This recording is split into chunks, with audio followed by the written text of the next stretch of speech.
Hey guys, and welcome to or back to the Paws in Pursuit podcast with your host Summer Clark. So today I do have Ethel joining me here for the podcast episode. So hopefully she won't be too distracting. I don't think she will, or she does sleep, don't you, Ethel? Anyway, I've also got Arrow there staring me out right now, but he hasn't come up yet. He might at some point. In fact, yeah, let's get him on. Arrow, come on then. Ready?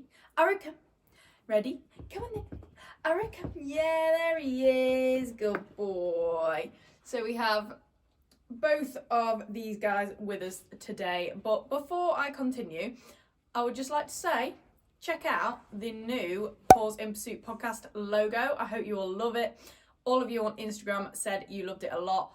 I decided that it was just time to simplify the logo a little bit, make it a little bit more classy. Anyway, I really love it, so yeah, hope you guys do as well. Also, I am recording using a different means, so hopefully the quality of the video and audio is better, but just let me know. And yeah, so let's get straight into it. I have a feeling Arrow's going to make it quite difficult, but I thought it'd be nice to be joined by these two for today's episode. It is quite an emotional kind of one. I should be able to do it without getting upset at this point. I'd say I'm doing pretty well as far as losing Earl goes. Most of you know that a few weeks ago now, just over 2 weeks ago, we lost Earl. We had to put him to sleep. Check out last week's episode. I did a tribute to Earl, 15 lessons he taught me as my first dog. And I told you guys that next week, which is now this week, I will do an episode on how I dealt with losing Earl. And just in case any of you have lost a pet, I just thought it might be helpful. So again, everyone is different. This is just my experience and what helped me. But let's get straight into it. So number one is let yourself grieve. Now it sounds really obvious, but you just need to give yourself a day, 2 days, or even a week to just sit in your emotions. You can't rush it. You can't ignore the emotions or bottle them up, because at the end of the day, they're going to come out eventually. And the more you bottle them up inside, the worse they're going to come out eventually. And you don't want that. You don't want to have like a full-on breakdown in like a week. So give yourself that time to do that and look at old photos, revisit past memories, and allow your emotions to fully surface. So, some may call it just like wallowing in it a little bit, just allowing it, just feeling a bit sorry for yourself, just feeling sad, letting yourself have those lazy few sad days where you're out of routine and you're doing nothing but laying in your bed sobbing, listening to sad music. All those things, just allow yourself to do that if necessary. Some people might not need that. I only had 1 day of doing that, which was the day after we put him to sleep. But for me, I found that getting straight back into my usual routine and distracting myself worked better for me. But yeah, it's really important to just let those emotions out in the beginning. So number 2 is talk to others about your loss. So don't isolate yourself. Talk about your loss to family and friends, those that support you and can comfort you in this time and are probably feeling very similar. Like for me, my parents are just as devastated about Earl as me, especially my mum.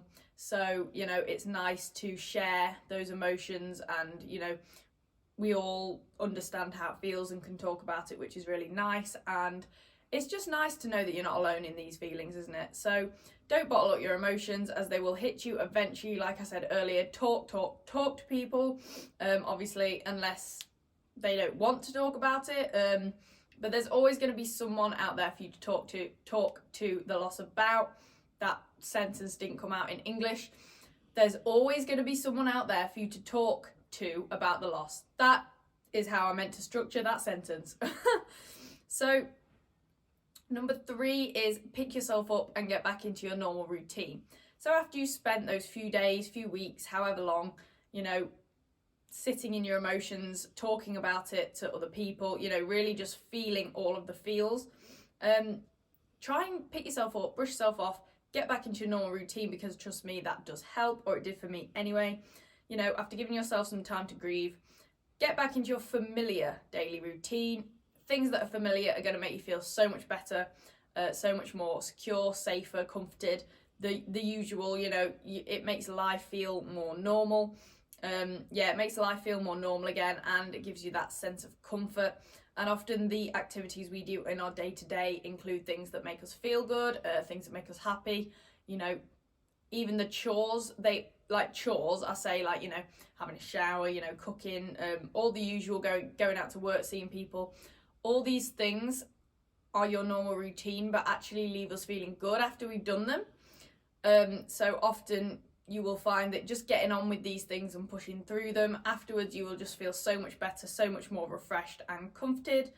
And engaging in your usual activities will take your mind off your loss. Like I said, for me, going to work surprisingly was the best thing I could do, because I'm with people constantly for 6 hours, talking to people, socialising, which was super helpful because, I'd have conversations with them about completely different topics, obviously not talking about the loss. And it'd just take my mind off it. I'd be thinking about other topics. And I don't know about you guys, but I struggle crying in front of people, really. Or I try not to, I don't even consciously try not to, I just don't really do it. I don't know whether that's a pride thing or what, but it's all subconscious. I don't mean to not cry in front of people, but, I kind of just don't. Unless it's my parents at home, I just don't cry in front of people. So, work is for me a space where I can take my mind off it, talk to people, have a laugh, and I'm not going to just start bawling my eyes out about the loss at work. So, stuff like that does really help to distract you and take your mind off it. Again, distractions aren't the best thing in the very early stages, but once you've already had that time to grieve, it is important, I think, to get on with other things. So number 4 ties in a little bit with that, and that is do things that make you happy.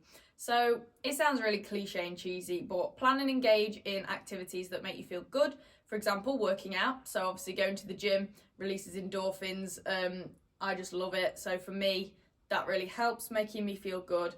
Going out for dinner or coffee with a friend. So again, meeting up with other people to talk about topics that are unrelated to the loss, that's going to take your mind off of it. Or if it helps, go out with that friend or family member for dinner or coffee and talk about the loss, but you're in a nice setting, you're eating good food, coffee, that's something you enjoy. Going shopping. I know retail therapy, I probably shouldn't be oh yes, go and spend all your money to make yourself feel better. I'm not promoting retail therapy. However, in some cases, a little bit of retail therapy is never a bad thing. Whether that's going shopping for the day to you've got Meadow Hall or stuff like that. IKEA, if you're into that sort of thing. Go out shopping. Again, takes your mind off it. If you buy some things, that's going to be exciting, new things, or just jump online and maybe order yourself, for me, a new pair of gym shorts or something for 30 quid. Just to give myself something to look forward to and just bring the vibes up a little bit. So not excessive retail therapy, but a little bit, could help if that's something that makes you feel good and you enjoy. And then more simple things, just like having a hot bath, doing a face mask, stuff like that, the self-care sort of aspect, just looking after yourself, things that make you feel good, basically. So it can be to whatever extent, and it's completely personal to you. So number 5 is exercise, like I said about working out. So exercise releases endorphins and it makes you feel good, to be honest. There is no avoiding that. A lot of you are probably oh yeah, but running, working out, it's hard work, I don't enjoy the feeling of it's painful, stuff like that. But at the end of it, you always feel better. I can guarantee, unless you injure yourself doing it, you will always feel better at the end. I think the only time that I've ever done exercise and come away regretting it or having not enjoyed myself is when I've injured myself. But that's rare. Luckily, touch wood, sorry, I just triggered the dogs doing that. Most of the time, 99% of the time, you will come away from exercise feeling more positive. So, yeah, it is guaranteed to lift your mood. It just is. That's just a fact. It's scientific. Oh, we're losing Arrow. We've lost Arrow. So, number 6 is surround yourself with supportive people. So, like I said earlier, don't isolate yourself. That's just not going to do you any good. You don't really want to sit alone in your feelings for longer than a day or so. Sorry, I'm going to yawn. Oh my god. That's so rude of me. I'm not even tired. I don't know what's going on. Right, I'm going to be doing that through the rest of the episode now. Great. I've lost my train of thought doing that. So spend time with those who care about you. So whether that's your family, again, who will understand the loss because they are also going through it. Good friends. Spend time with those people that have your back. They support you, you enjoy their company, you know, they care about you, and they will do their best to, you know, shed a positive light on your day, and stuff like that. You know, social interactions will take your mind off your loss. They just will. You know, different conversations with people, and these people will provide reassurance and comfort. So they can offer, you know, words of advice, words of comfort and security. And, you know, if you are talking about your loss, and if you're not, that's just someone there to have a laugh with, and to enjoy their company. And, you know, spending time with people just makes you feel good, doesn't it? So number 7 is spend time with your remaining pets. So like for me, Ethel and Arrow. So remember that your remaining pets will need your support and reassurance probably just as much as you do. They won't understand why your deceased pet is absent, and we can't explain it to them. So I've noticed that Arrow seems okay. I don't think it's bothered Arrow as much as it has Ethel, bless her, because obviously Ethel's whole life has been with Earl.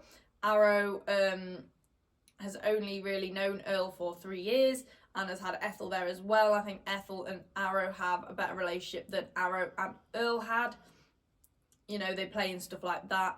But for Ethel, you know, it's always been Earl and Ethel, and there was, you know, most of Ethel's life was just Earl and Ethel, and they were kind of the duo. So I think it has hit her quite hard.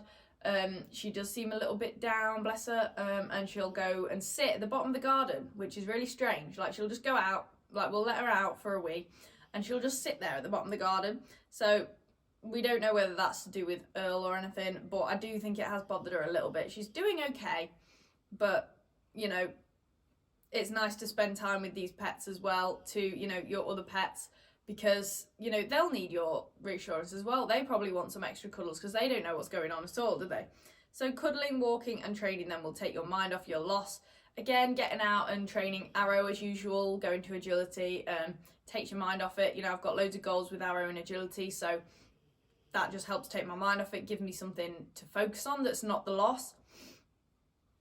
And spending time with animals releases endorphins and makes you feel good. So there's actually a lot of scientific evidence that, like, stroking an animal or just cuddling them, spending time with them, interacting with them, being near them, that does release endorphins, which I keep saying endorphins in this episode, but if you don't know, that is the feel-good hormone. So it literally releases in your body and makes you feel better. So spend time with your remaining pets and you will definitely feel better, and they will feel better as well. We can't forget about how they might be feeling because of the loss. So number 8 is expect and accept difficult days. That's a tongue twister. So you will have days when your emotions get the better of you. You know, there are ups and downs in life, emotionally, no matter what you're going through, and there's always something to get your emotions going, isn't there, in life? But this is all part of the healing process and it's totally normal. So don't beat yourself up. If you had a week of feeling good and then one day you just break down and you're really sad about it again and you cry, don't beat yourself up about it. Don't think that you're really abnormal or you got something wrong, and don't feel disheartened that you haven't healed yet. You know, healing is a long process. I believe with losing a pet that you're never going to get over it, in quotation marks, but it will get more normal and you'll get used to the feeling, if that makes sense. To the point where you can look back on photos and think about old memories without getting really upset. So, you know, there will be difficult days randomly, even in a few years. You know, something might trigger emotions and that's completely fine. Don't think you're abnormal.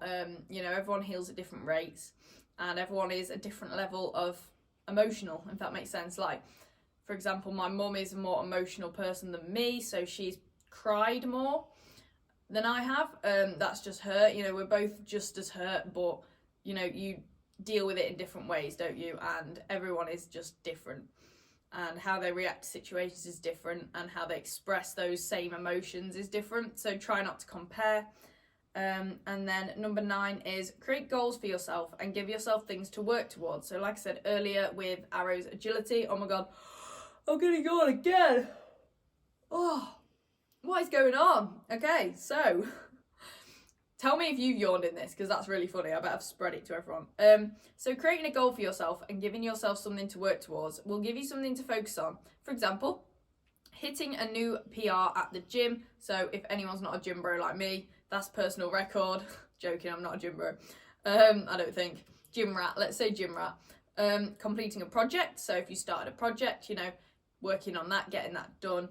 And learning to cook a meal, for example, if you've been wanting to learn a new skill, something like that. So yeah, set a goal for yourself, give yourself a little time frame, nothing strict, nothing serious, nothing really regimental, just something to work towards, to plug away at every day. That gives you something to focus on, takes your mind off the loss, and stops you sitting and dwelling because you've got something to get on with. And also it will make you feel super good about yourself, and it'll be really exciting when you do eventually achieve that goal. So that is really super important. And number 10 is reach out to those who have experienced loss for themselves. So I found this really helpful. I've spoke to a few people at shows and stuff like that have gone through losing a pet in the past. And to be fair, listening to other people and even seeing it on like Facebook and social media and stuff, most people have experienced it, especially older people. Excuse me, I'm in the right state today, aren't I?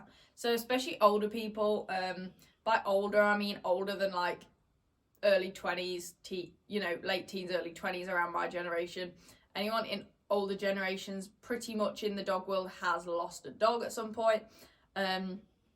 So speaking to someone who has experienced losing a pet just is really comforting and reassuring, because it's again that sense of oh, I'm not alone in feeling this, it's not just me. And so knowing that you're not alone is extremely comforting, and these people might be able to give you some advice too. So a bit like I'm doing now, sharing my experience, these people might be able to tell you what helped them I keep wanting to say get over, but not get over, deal with the loss, get through it. In those early stages, they might have some advice on how to cope as well. So it's all part of getting that support from other people, especially people who really do understand your situation. Because to be honest, before I lost Earl and before I had actually experienced that loss myself, obviously I was sympathetic and empathized with people who were losing pets, before I'd ever experienced it. But it's not the same empathy and sympathy as when you know exactly what they're feeling because you've been through it yourself. So yeah, talking to people who have been through it before is a little bit more powerful, I think, than speaking to people who haven't been through it before. So number 11 is don't judge yourself or compare your healing journey to others. So again, I touched on this a little bit earlier, and you just got to remember that everyone's healing journey is different. Everyone heals at different rates. Everyone heals in different ways. And you just need to be kind to yourself at this difficult time. And remember that it will get easier and you won't always feel this awful. Like I said, I feel better. It's only been 2.5 weeks, but I obviously feel better than I did a week ago. And I felt better then than I did the day after it happened. So it does get easier. You won't always feel like the world's literally about to crumble in front of you. But you just need to be kind to yourself, and definitely don't compare how fast or how you're healing to others around you. I've, like I said earlier about my mum being more upset than me, upset by, crying, stuff like that. And that is just how we heal. I'm not thinking, oh, I'm heartless, I'm not crying as much as she is. Why, we both care just as much, but we're different and we heal differently. And we heal at different rates. I think I have not moved on, but sort of managed to get back into feeling more normal quicker than my mum has, for example. And you just got to accept that that's different and not judge yourself for how you're healing and how fast you're healing. Just be kind to yourself, because you just need to be your own best friend, your own support in this situation as well. So just remember that. And last but not least is 12. So learn from your loss and look forward to being able to revisit past memories with a smile. So check out my last week's episode on the podcast. I spoke about, the lessons that Earl taught me and the lessons that losing Earl taught me as well. So allow the loss to teach you valuable lessons. So have a listen. But for example, things like gratitude, slowing down, all lessons Earl taught me while he was alive, and also, you know, lessons that losing him taught me. So while he was alive, you know, his attitude was sort of very slow and, you know, appreciated everything, just chilled out. So he taught me just to slow down, stop and smell the roses. And then losing him, for example, taught me to be grateful literally for the little things every single day, because you never know when they're going to be taken away from you. You know, just before Christmas, wouldn't have expected that we'd lose him when we did. But then he started deteriorating around Christmas, just into the new year. And then we kind of knew it was probably coming. But before then, you know, like 3 months ago, wouldn't have a clue. 4 months ago. So just enjoy, really enjoy, appreciate everything every day, because you never know when you're not going to have that anymore. And especially the little things that we all take for granted, you know, that really, losing a pet like Earl has really taught me that. And then I know it's hard, but try to adopt a positive mindset and look forward to being able to revisit past memories with a full heart instead of a heavy one. So obviously you're always going to look back at photos and think about old memories with your the pet that you lost, you know, with a heavy heart, in the sense of you're going to miss them, you're going to wish they were still here, you know. But, you know, it will happen where you can look back at photos and think about memories, and you can smile and be like, you know, I'm really thankful for that. Like, I'm really thankful that that happened and I got to experience, you know, all those years with that beloved pet. So, you know, again, I have to remind myself that it's easy to go through something as horrific as this and think, I don't never want to go through that again. I think I understand how it could be enough for some people to decide that they don't want any more pets ever again, because they don't want to have to go through that. But I keep reminding myself of all the good memories and times that I had with Earl and that I have with Ethel and Arrow too, and think how worth that pain at the end is for all those years of great memories, great times, opportunities, experiences and love we got from those pets. So, you know, you'll be able to look back at those memories one day without feeling like bursting into tears. So just look forward to that, and just keep plugging away, keep going, keep your chin up. And it's fine if you have days where you just can't cope that day. That is totally normal. Just like with anything in life, that's going to happen anyway. This is just another thing for it to happen about, I suppose. But yeah, that is all my points. I really hope that helped you guys. Anyway, if any of you are going through it, if any of you are going through it, have gone through it, think you are going to have to go through it soon for whatever reason, then please do DM me. My DMs are always open. I can chat to you guys, offer some support. If you have any more questions about anything, again, please just get in contact. And that is everything for this Wednesday. So now I'm going to tell you what I tell you every single week. Go follow the socials. I will put them here on the YouTube video and down below in the description on Spotify and Apple Podcasts. Again, like I said, every week I am active on those every single day, on posts, stories, everything. And you can really keep up to date with my life, with my dogs and my agility journey. Got some really exciting things coming up with as far as grooming goes. Just loads of more new things. I've got, I think, 3 guest ideas for future podcast episodes. But keep sending me your feedback for the podcast, what you like, what you don't like. Constructive criticism is always welcome. Give me your podcast episode ideas, any guest ideas that you like, guests you'd like me to bring onto the podcast and talk to in future episodes. So yeah, just keep shooting me those messages. Last but not least, if you could leave a rating or review on the podcast on Spotify or Apple Podcasts, that would be great. And remember to follow the podcast on those platforms and subscribe on the YouTube channel so you don't miss another episode. Like I said, we've got some really exciting episodes coming. So thank you all for listening again. Thank you to my listeners that come back every single week. I really appreciate you guys, and I hope you enjoyed the logo, and I really hope you enjoyed the quality of the video and audio. I think it should be better this week, but we're just playing around trying to make it better and better every single week. So that is it, and I will talk to you guys all next Wednesday. Say bye, Ethel. Ethel's like, I have no idea what you're talking about, you crazy woman. See you next Wednesday, guys. Bye.